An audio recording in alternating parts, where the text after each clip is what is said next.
How you doing, everybody? It's Wardy here. In our latest Big Mets update segment, we got a lot to get into. You know how we just did a video on the platform 48 hours ago stating Mets signing Willy Adames just became possible? Well, fast forward a couple days later, it's now more possible than ever before. In today's discussion, we're going to go over the latest reports connecting the Mets to Willy Adames. And yes, they are actively involved in his market. They're talking to him right now. To what degree, we're going to find out soon enough. Then from there, we're going to get into his former teammate there, a guy that David Stearns knows very well. One Corbin Burnes. The Mets are potentially active on his market as well. To what degree is what we're going to get into on the latest reporting there. And to cap it all off, Garrett Crochet, the dominant flame-throwing southpaw of a starter with the White Sox. He's potentially going to be dealt this offseason. The Mets might just be one of, if not the best suitor for his services. More on that and then some in today's discussion, folks. But make sure to smash a like and subscribe button as your first time in. It's always greatly appreciated. Thank you guys so much for doing exactly that. And also, thank you guys so much for hearing out our amazing sponsor at BetUS, America's #1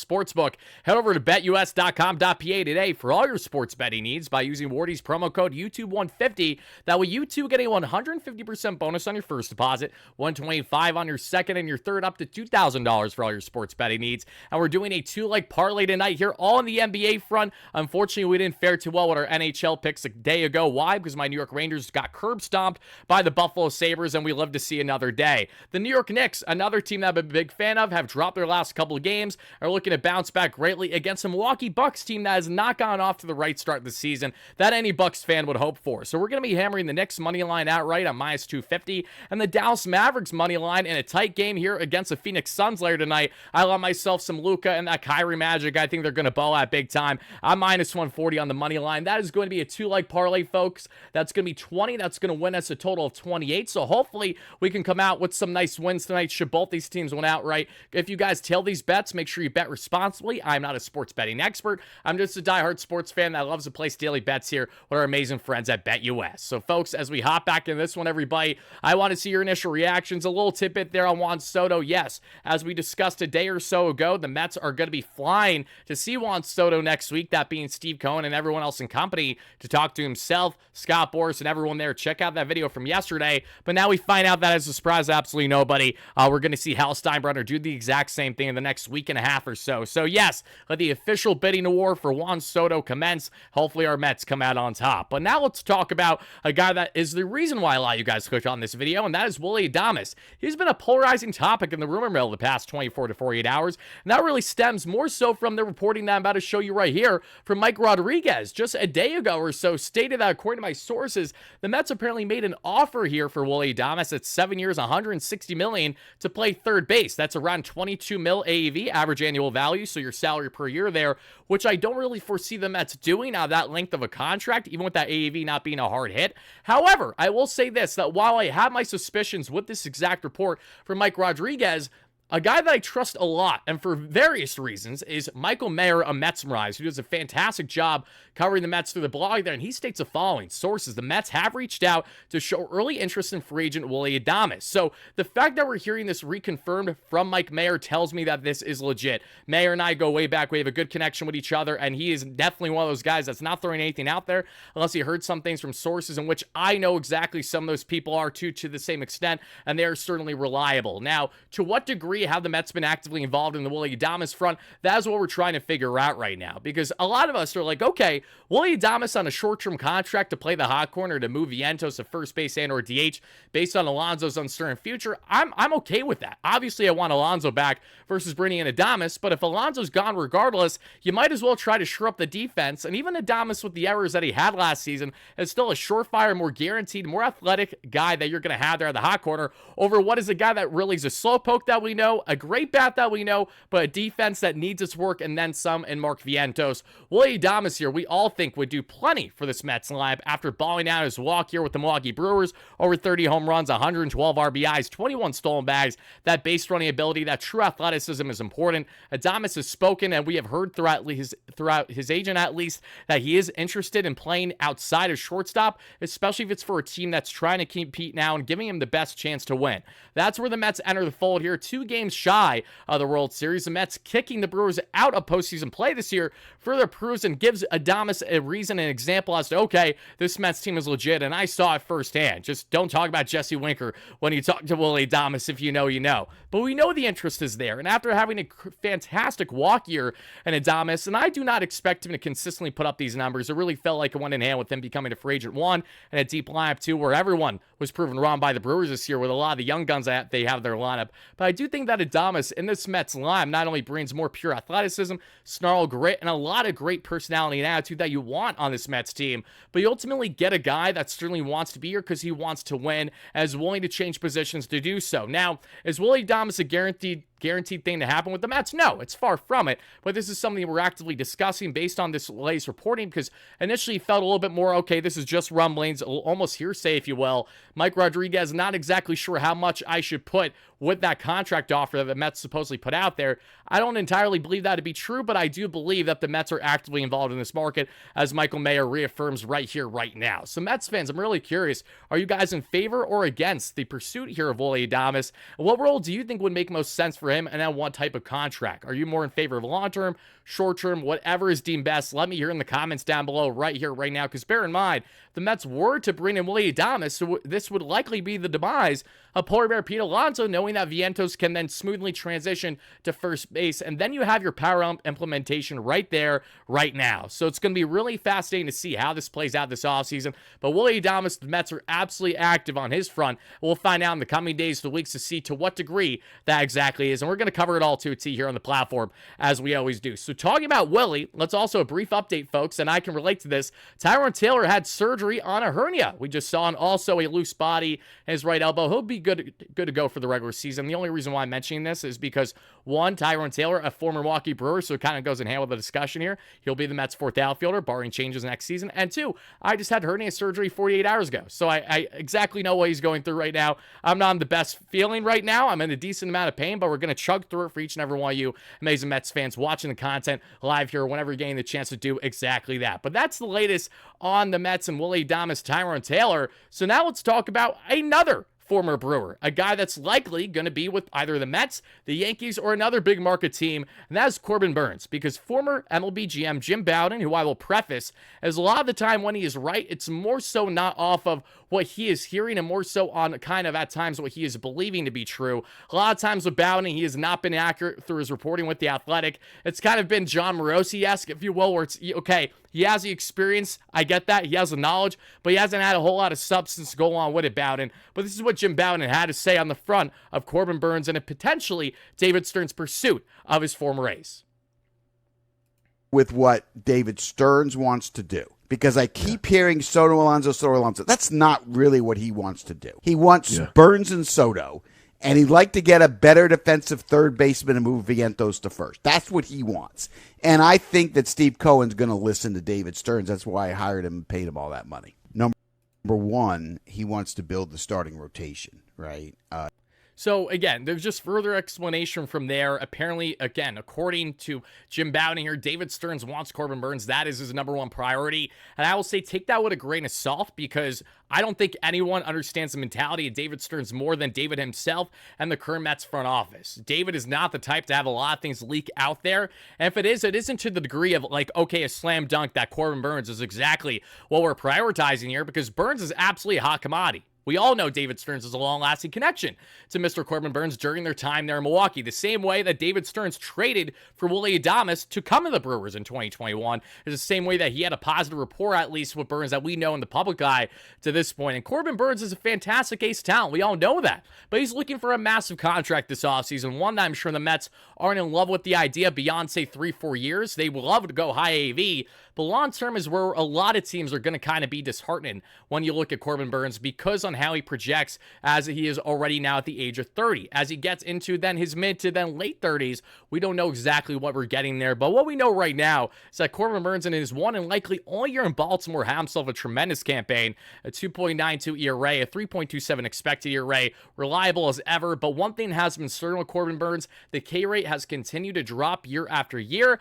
and his biggest put out pitch is something that he's had to adjust with, because batters have adjusted since then, since his breakout year just a couple years ago. Now, Burnes, who has been an ace consistently, still getting the job done, but a guy that you have to wonder, at what point are we going to see a change negatively with him in his arsenal unless he makes the proper adjustments? Now, the beauty about acquiring someone like Corbin Burnes is not only the endless knowledge that he has, where Burnes wants to sign somewhere to not only be a consistent contender, pushing for not only playoffs but a World Series, but to help build the farm. Burnes is really having a point of emphasis on helping out the guys around him. Similarly, to a degree, with Justin Verlander, Max Scherzer, these grizzled vets did wonders for a lot of these guys in this Mets organization from the bottom up, and that's what Burnes would like to do here too. So when you sign Corbin Burnes long-term potentially, you're not getting the player, but you're getting everything that comes along with him, which is a fantastic mind and a guy that's willing to not only try to compete to win, but certainly is going to do everything in his power to do exactly that. Now, as we evaluate Burnes here, and those are all positive things on how he can impact certainly the minor leagues as well to a degree when we look at spring training,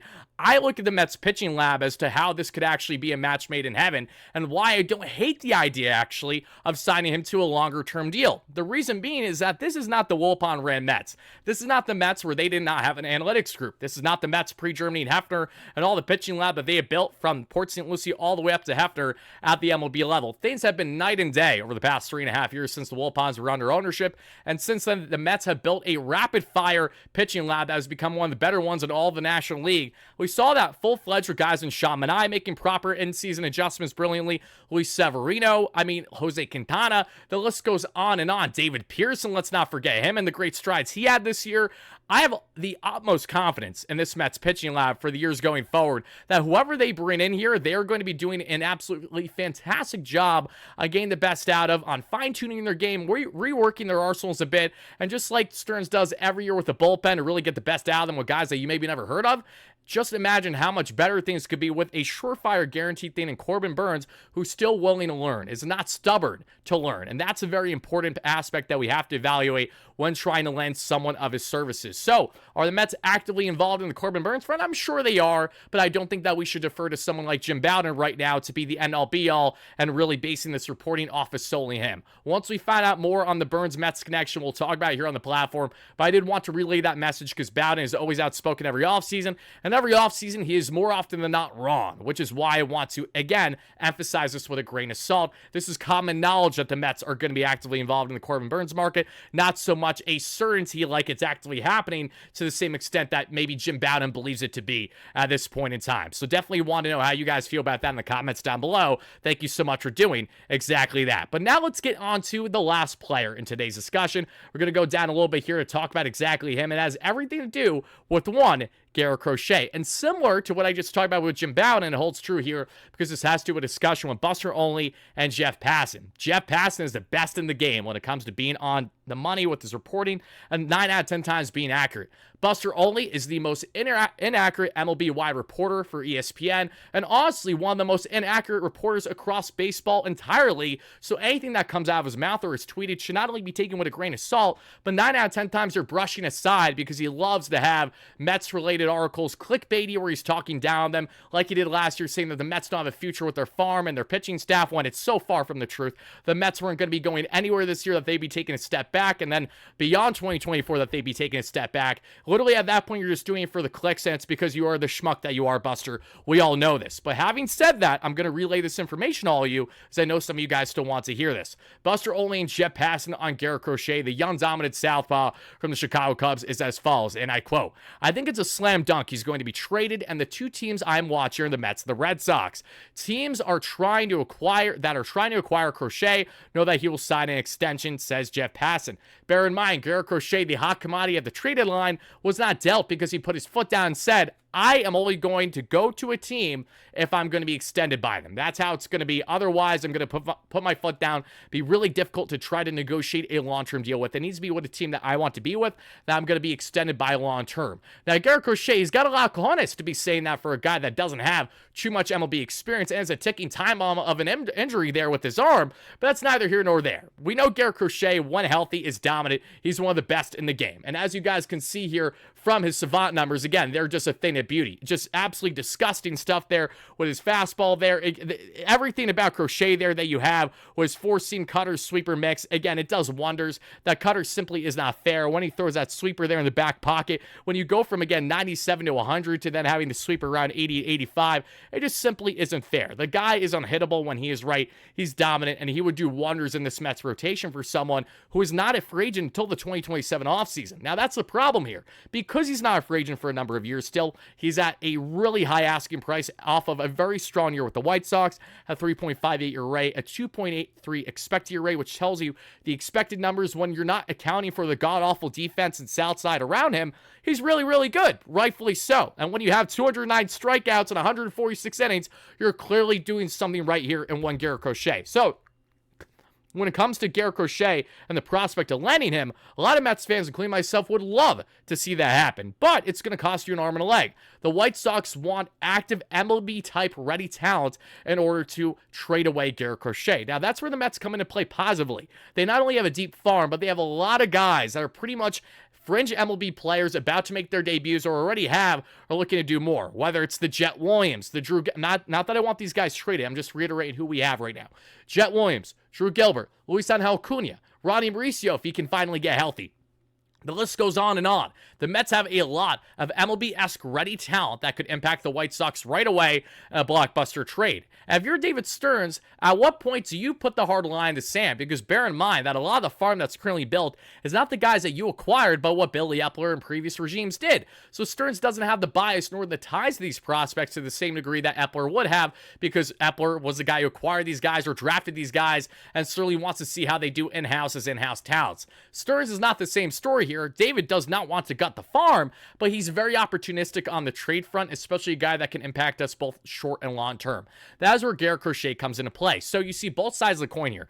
The positive, Garrett Crochet is a dominant young southpaw, a guy that's going to be getting Cy Young votes and quite literally could be a Cy Young Award winner as soon as next season if he's healthy and stretched out properly and can actually stay healthy. The negative, even with him at his age, is a ticking time bomb of an injury. We don't know how much we're going to get out of Garrett Crochet in 2025 and the years going forward. For all we know, he could go down with injury shortly into the 2025 season. Then we're without him for another year or plus. And that is certainly not something that we want to see happen as Mets fans, especially if you're giving up an arm and a leg and then some to acquire his services. So I understand both sides of the coin here, and I certainly understand wanting to go all out for an arm like this. And all I will say is that the Mets do go out of their way to land someone in Garrett Crochet. You just have to make sure that you're not gutting the farm to the extent where it's really hurting your ability to make other proper deals for the years going forward. Making sure you're not gutting it to the same degree that maybe AJ Preller would be so willing there with the San Diego Padres. You need to have some discipline, and thankfully that is what David Stearns does best. Probably better than a lot of other Pobos here in the National League, at least. Talking about Preller, talking about a night and day difference there. So simply put, would we like Garrett Crochet's services? I know I certainly would. I think a lot of you Mets fans would too, but at what price? And that's what I'm going to leave you guys with the question in the comments down below. What do you think it would not only take to land Garrett Crochet, but what would you be willing to give up personally as a Mets fan trying to do a blockbuster trade here with the Chicago White Sox of Southside? Mets fans, that is going to do it for today's discussion. Thank you all so much for watching. Stay tuned as we will have you covered all things in Mets land. Juan Soto, Corbin Burnes, Willy Adames, Garrett Crochet, everyone and your mother we're going to talk about all season long until they make their inevitable decisions where they're going to sign this offseason or what trades are inevitably going to be happening. So when those things happen, we'll cover it to the absolute T. Until then, we're going to cover every step of the way off season long. Thank you guys all so much for watching. I'll see you all in the next one. As always, no matter what, let's go Mets, baby. Peace out.